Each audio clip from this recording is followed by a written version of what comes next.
What's up, Oren? Hey, how's it going? Give me Good. 1 second, all right? Cool. All right. Oh, man. Just kind of moving around the house right now. No problem. Where are you at now? In Nashville. You are? Cool. How's workouts going? Kind of weird. Going well. Going well. Been traveling a bunch in February, so it's good to kind of get back in routine now. In Yeah. Nashville, so. Yeah, I saw you. I saw that you had some travels. It looked fun. It's good to do that stuff. Absolutely. Gotta take advantage of it. Yeah. Let your body heal up a little bit too, probably, huh? Exactly. Yeah. So yeah, man. What? I don't know. I just I always find it. I think you're about the sixth or seventh professional athlete that I've kind of talked to with just this stuff, and I just like to be able to.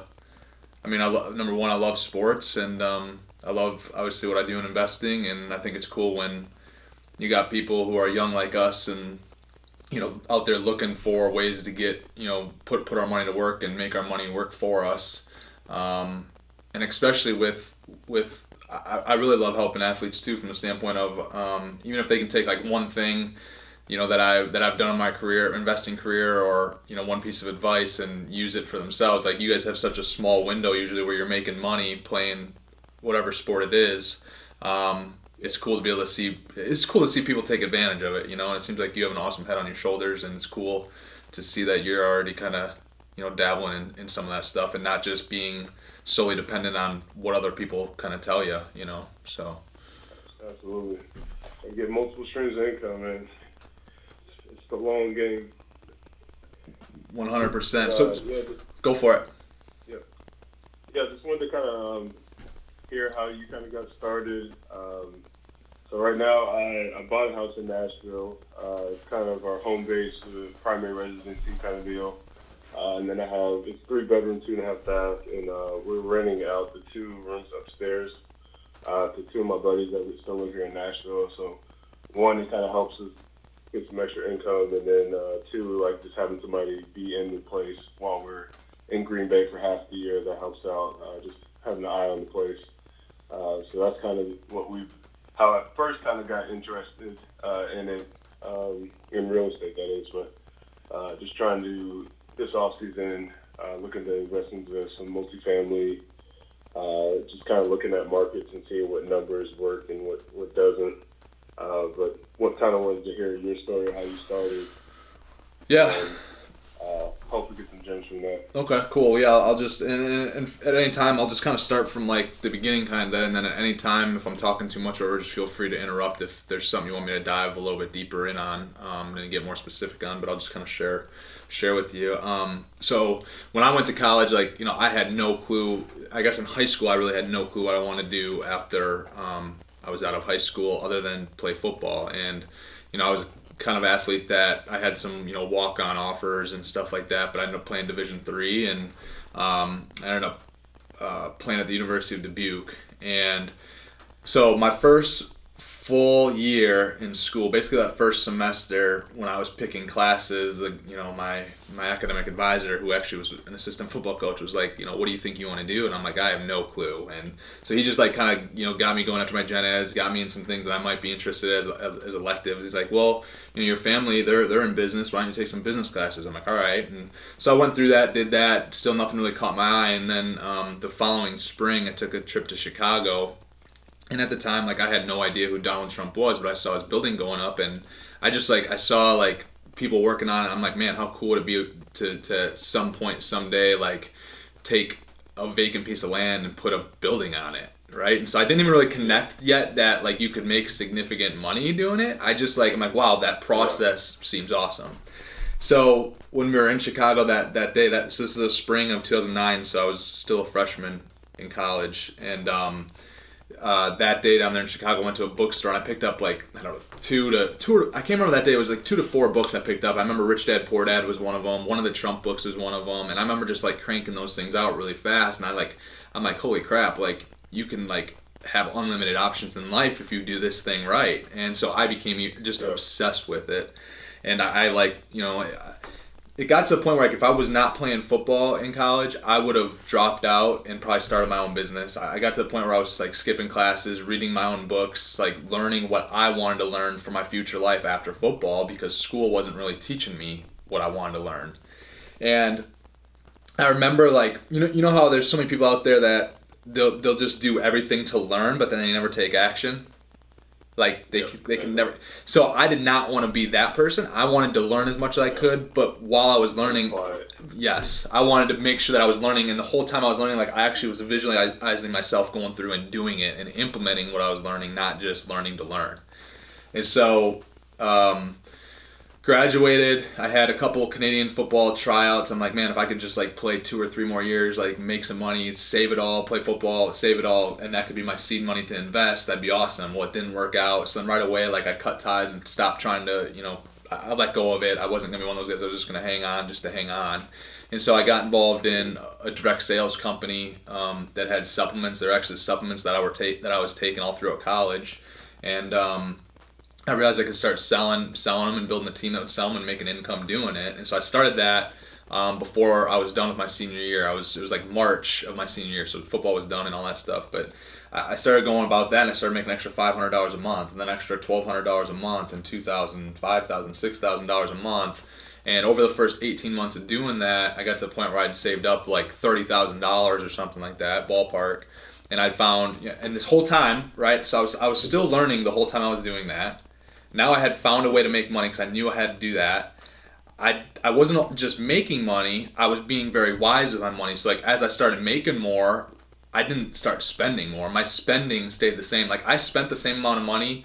When I was making $10,000 a month, I was spending the same amount of money as when I was making $2,000, $3,000 a month. And I lived with my parents, and like I just made all these choices that allowed me, over my direct sales career in like 7 years, I made like $300,000. So it's not like it's a crazy amount of money, but other than paying taxes, all of it was invested. So got started with the 4-unit, bought it so it was cash flowing day one, but it was a deal that I could add a lot of value to. And in this particular deal, like I bought it so it was cash flowing day one, but the rents were way under market value when I was doing like market studies and just kind of looking at what other comparable apartments were going for. So I was like, okay, now like what would I have to do to get these rents up? What expenses could I cut out? And like a silly example is I found there was a dumpster at the property that on the income statements it was like it cost the current owner like $1,500 a year. Well, I found out that actually in our tax bills there was a garbage fee in there that I could actually get canisters there. The tenants could take them out to the street, and we would just like any like they owned a house or a condo. And like I wouldn't have, so I could remove that fee, right? So not only was I adding revenue, I was also finding to make it more efficient on the expense side. Yeah. So and by doing that the whole time, like once again, like I used this as a learning experience. I didn't view it as like 4 units and I'm done, I'm good. Like I'm just gonna do 4 units forever. Once again, it was like a learning experience that I was gonna apply to a 40 unit or 400 units one day. And so I always paid attention to like the percentage increase of revenue and the percentage decrease in expenses, because I knew like the dollar amounts weren't getting me super excited because it was just 4 units. Like it was awesome, but it was like, oh man, great, I made an extra $300 a month. Like, but I would look at the percentage differences and I'm like, okay, if this was actually 100 units and I had 10x the units or 20x the units, and now I'm changing based on these percentages, it's like some significant dollars. Yeah. So then what happened was, and I was just very, promoting my track record. So like if you're doing this stuff, especially like now with some of the connections that you're getting and stuff, like tell other people what you're doing. Like even if it's something as simple as house hacking and that you're interested in doing more, like tell other people what you're doing, because you're going to find other people who will be interested in it. And so I just started telling everybody what I was doing. I became more, I just started showing my track record and promoting what I was doing through social media and like when I would see people, I was telling them. And so people just kind of started watching, and so then I had the ability to buy, the opportunity came to buy the 4 unit right next door. We just rinsed and repeat, did the same thing. Well, we were all in for those properties, like, I don't know, $360,000 or so. And 4 years later, we sold them for $610,000, and it gave me like another $270,000 to do a 1031 exchange on and not pay any taxes now, roll it forward and do a bigger deal. And so now I got that money working for me. And now this whole time, right, I'm still learning. I'm still doing direct sales to make more money there. I'm still, like, as the rental was paying me, I was once again saving that. Like, I wasn't spending money. And I just kept saving. So now the next time I could put money into a deal, I could put the $200,000 plus $1,000 of 1031 funds, plus I could write another check for $100,000 into the next deal. So it just started kind of compounding like that. Then I just started telling other people, and other people wanted to invest with me. Like, at first, I didn't even really have intentions of people investing with me. It just kind of happened.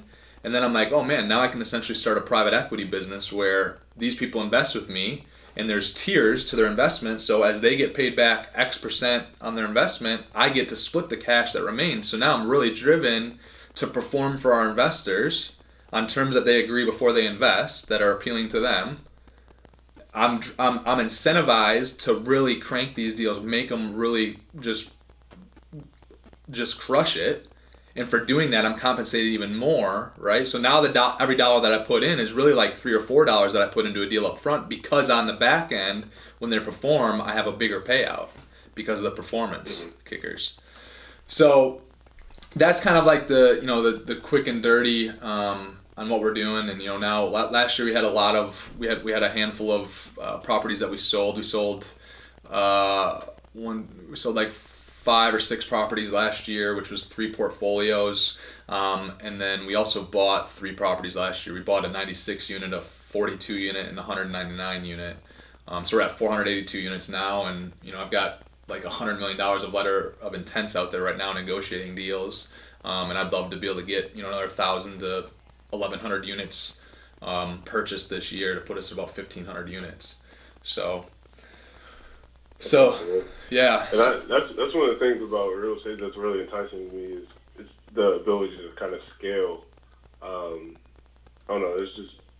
It just seems like you're saying, like the more you learn from, like, all right, from 40 you can scale that to 20 and 20 to 40, and it keeps going like that, and your money is like really just working for you in ways that I really don't see in any other investing kind of platform. So that's just kind of enticing to me, I guess. Yeah, and people always ask me, like, because when you can get more doors on one site, it just makes a ton of sense. Your expense ratio drops pretty significantly just because you have so much more efficiency. Because like when you have 100 plus units, you can have one full-time manager, right? Like, and it's not even like in the money to pay that person comes right out of the revenue of the building. The building doesn't skip a beat. So you don't have to be there doing it every day. And there's a lot of other advantages too, obviously, to having scale. And like you said, like you can just kind of keep building your way up. So a lot of people, now that I'm at scale, are like, oh, don't you wish you would have just started buying bigger earlier? And I'm like, well, yes, but at the same time, like when I did those 4 units, like I was doing everything. I was a leasing agent, the bookkeeper, like I was marketing. I did very light repairs and maintenance and stuff like that. So like I learned the process, even though I suck at doing repairs and maintenance, I learned the process of everything that then I could just scale out. And since I knew everything inside and out, I then like knew how to hire people and what to look for in hiring people and the processes to put in place to win, right? And so a lot of that stuff really laid the foundation for me to have success in some of this bigger stuff. So kind of for me, just getting started, any advice, kind of like finding that first deal? I have a mentor here in Nashville. He does kind of a little bit of everything. He does some multifamily, some commercial, some new builds, and like he's a developer as well. So he kind of has his hands in a lot of different things. So he's kind of helping me find some things in Clarksville or Memphis, like kind of 2 markets here in Tennessee that kind of makes sense cost-wise, I guess, for when I'm looking to invest initially. So kind of any advice on that first deal, what to look for? And I mean, so my first advice to you is say yes to like every opportunity you can right now while you're learning, like until it doesn't make sense to say yes anymore, right? So like Like what I mean by that is like from 2009 to 2013, so like from when I first started learning to when I actually bought the first 4 unit, like I literally would go look at every single deal. It didn't matter if it was single family, like a duplex, 4 unit, 8 unit, 16 unit. I wish I was thinking bigger back then, because I wish I would have gone to look at the 64 units, the 120 units, the 300 units back then, just to get the perspective and the mindset shift, and to kind of break through a mental barrier almost. But what I would do in each of those deals is then I would ask for, the current rent roll and the current financial statements. And even though I wasn't going to be able to buy any of those deals at that point in time, like back in 2009, 2010, I would go through it and be like, oh man, like how come, like, so at that point I had, like, let's say for example, I went and looked at 5 properties. Well, I had 5 income statements in rent rolls of properties that are right in the area. And what I noticed was there's like one property that was spending way more on, like, for example, snow removal and lawn care than the others. And so right away I just kind of like play with it myself, like, oh man, if they actually were using the same people to remove their snow and cut their lawn as these people are, they would save this much per month. And so I would just keep going through all those exercises, right? So say yes, get out and look at as many deals as you can, and like with that developer, like if he's going to look at deals, like see if you can roll with him sometimes. See if you can see how he's looking at the numbers behind the scenes. Yeah. Get out if and I know you're being an athlete and stuff. I don't know what your off seasons and stuff look like, but if you don't have too much going on outside of like the 3 or 4 hours a day you're working out and you're watching film or whatever, like take a couple of those days and try it just in the area, like.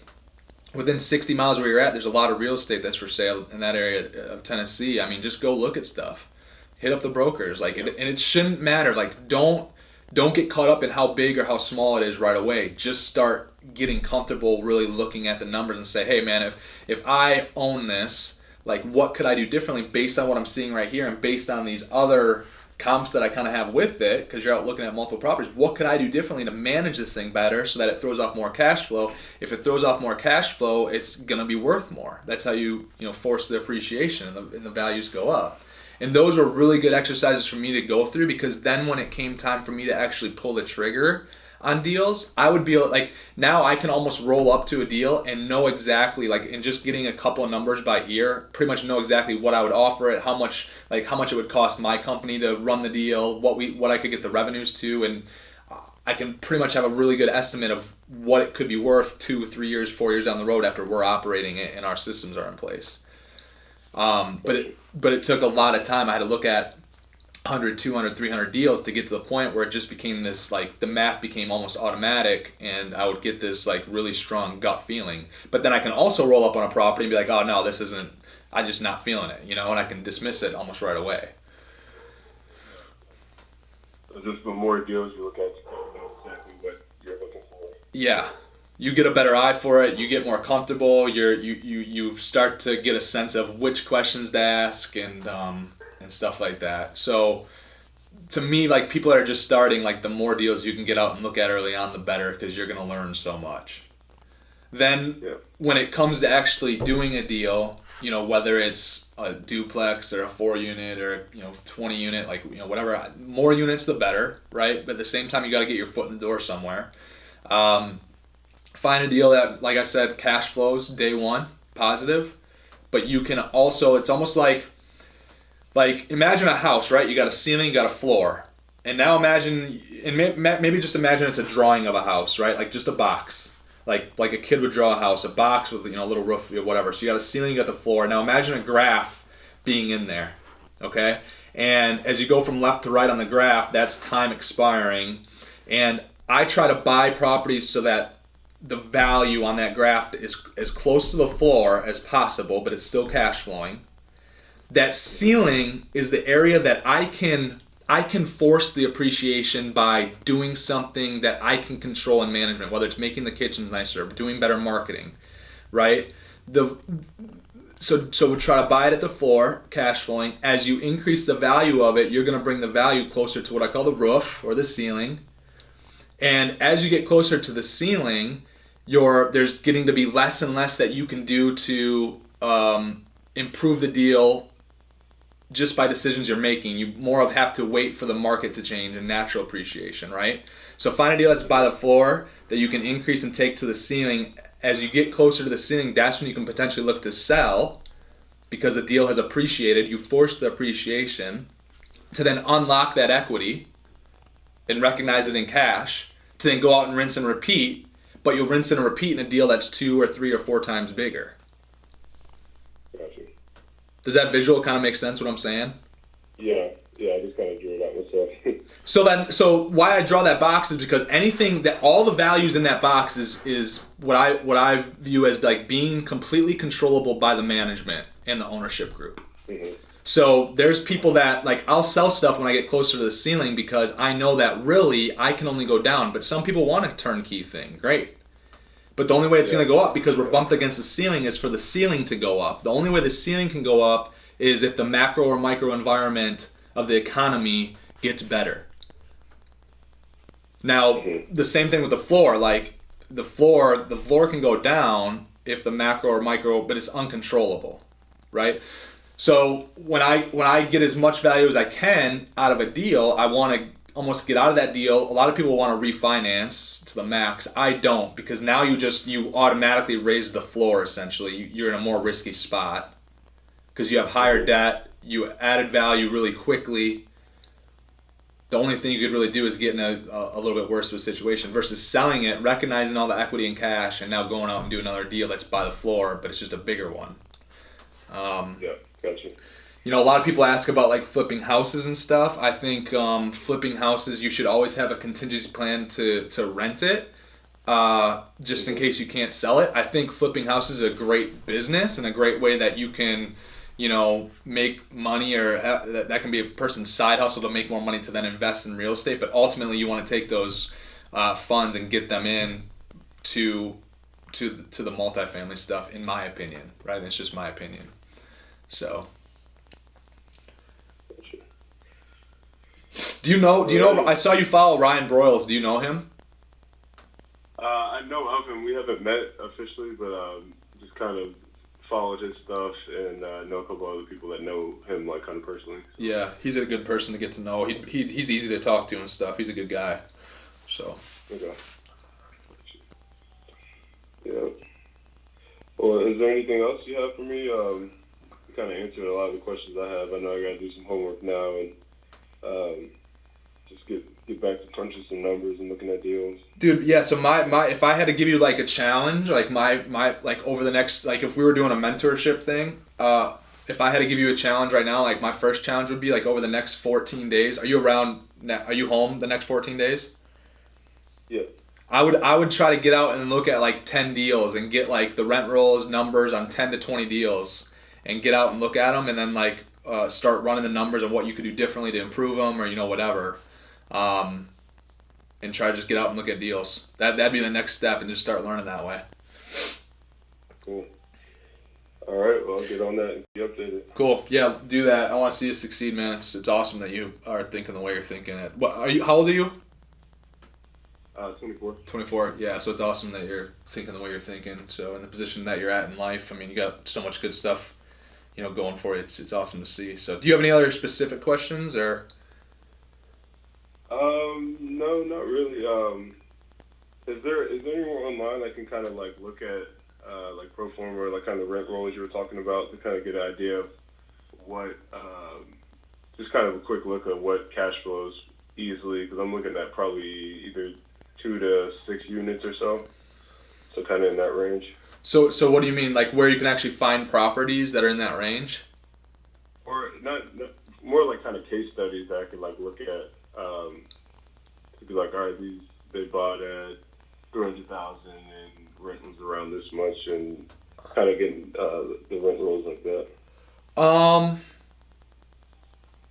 I mean, I could maybe even just later tonight or a little bit later this week. I don't know. I mean, I'm sure if you Google something like that, you could probably find case studies. Okay. The other thing that I could probably do, you know, probably wouldn't take me too long, maybe like take me 20 minutes or so, is I could probably put together some of my stuff from, because like I have numbers from like a 88 unit that we bought in 2016, and I can probably send you some like my historical stuff to now, and you can kind of see the difference and whatever, play around with that or something if you wanted. Yeah, that'd be helpful. Yeah, and I can just share the rent rolls and like income statements with you or whatever, and and you can just play around with it, or see what I'm kind of talking about, and maybe if I send those to you, then maybe sometime next week or whenever we could get on the phone again, I can just go through like what we actually did and what the cause and effects were and the results and stuff too. So, cool, man. Anything else? No, that's about it. Okay, awesome. Well, let me know if there's anything else I can do for you in the meantime, and then we'll go from there. Don't be shy or hesitant to reach out if you have any questions. All right, appreciate it, man. All right, cool, man. We'll talk.